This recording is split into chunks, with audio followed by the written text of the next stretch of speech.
Hello, good morning sa inyong lahat mga kaswertres. Ito ang pinaka naabangan ng lahat ng ating mga solid na mga subscribers dito sa ating YouTube channel. Siyempre, di makakalimutan natin yung VIP natin. So ngayong araw nga pala is June 29, 2024. So sa araw na to mga kaswertres is happy fiesta nga pala, Senyor San Pedro. So, ngayong araw is sa mga nagse-celebrate ngayon ng kapistahan at saka or birthday. So, happy birthday sa inyo lahat. At nga pala, bago ko ibigay yung ating VIP, so sa mga solid natin na followers dyan, talagang pinuntahan nyo dito ang ating YouTube channel para makuha itong VIP natin at lalong-lalo na ang ating 4D. So, disclaimer lang po, ito pong lahat ng binibigay ko po dito, inuulit-ulit ko talaga itong paalala natin kasi napakaraming message po natin na natanggap dyan sa comment section sa Facebook, no? Na mga basher natin. Hindi po ito sure. Lagi ko po itong sinasabi sa inyo lahat. Sarili ko lang po itong prediction. Wala po tayong kaugnayan dyan sa PCSO. Sarili ko lang po itong analysis. At sa mga gusto pong sumali dito sa ating VIP, no, na nagpapamember sa atin, hindi po ito sa pilitan. Ito po ay kung nagtitiwala kayo sa akin sa mga binibigay kong kombinasyon, pwede po kayong sumali kasi po may bayad po yan. Hindi po yan libre mga kasortes dyan, no?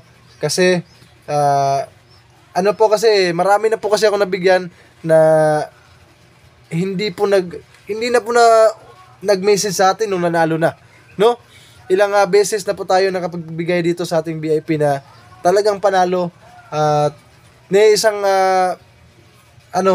hindi na nag-reply mga kasortes, ni kahit isang text man lang na salamat sir, nanalo ako.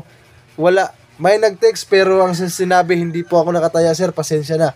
So, yan po ang napakahirap sa mga sitwasyon na libre, no? So, ito sa mga sasali ngayon sa VIP natin. So, sana maintindihan ninyo. Ito mga kasores ay hindi naman po sa pilitan. So, sa mga nagtitiwala lang. So, ngayong araw na to sa mga gustong kumuha ng ating 3D guide, ito po ang guide natin. So, sa mga nauna dito sa ating vlog ito yung guide na binigay ko. May video tayo dito sa ating full vlog. 3-0 po ang ating guide mga kaswertres. So, ang kombinasyon po natin dyan is nasa unang video po natin.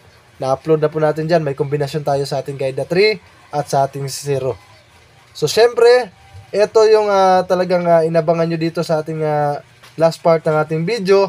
Yung VIP natin sa 3D at VIP natin para sa ating 4D. So, itong 4D nga pala natin is para po ito sa 9pm. 9pm po yan Itong dalawang ito is 9pm to. So, may mga kombinasyon tayo para sa ating last to at syempre sa ating 4D. So, solid po ito. Talagang malaki po ang tsansa na makakuha tayo ng panalo. At lagi ko pong sinasabi sa inyong lahat, think positive po tayo dahil sasabay po ang swerte sa ating mga kombinasyon kapag naging positibo tayo sa buhay na talaga makakuha tayo ng panalo. So ito na mga kasores sa mga nag-aabang ngayon ng ating 3D. Sa VIP natin ngayong araw, June 29, 2024, kung may budget kayo ngayon, ito, pwede nyo lakyan ng taya ito at syempre, huwag yung kalimutan, target rumble pa rin po ito, 839. Yan po ang ating magandang plastada. Target na kombinasyon natin, 839. Pero kung may budget kayo, huwag kalimutan, mag-rumble pa rin po kayo mga kaswertres Yan po 839 para sa ating VIP. So kung nagtatanong kayo kung magandang tayaan ito ngayong araw na to sa 2pm at syempre sa 9pm, 839. At syempre ngayon para sa ating 4D. Ang kombinasyon ngayon natin dito, 4427. 4427 po. So, pwede nyo pong baliktarin po yan, 2744. So, ang last 2 po natin dyan mamaya para sa ating 9pm, 27 at saka 44. Yan po ang ating last 2 mga kaswertres. So, alam ko marami nag-aabang dyan para sa 9pm natin, lalong-lalo na sa part ng Cotabato, na marami pong nanalo kagabi sa ating last 2 po doon. At syempre, solid po. Maraming salamat sa inyo. Sa Jensan, Davao, Tagum, at Davao de Oro, at sa Maragusan, sa Mati City, at syempre Digo City. Shoutout po sa inyo. Maraming salamat sa inyong solid na suporta. Sa mga gusto ma-shoutout po dyan, mag-comment lang po kayo dito sa baba ng ating video. Isama nyo po yung lugar para alam po natin kung saan po ito maabot ang vlog natin na to ngayong araw. So good luck po sa ating lahat. God bless us all. Peace out mga kasortes.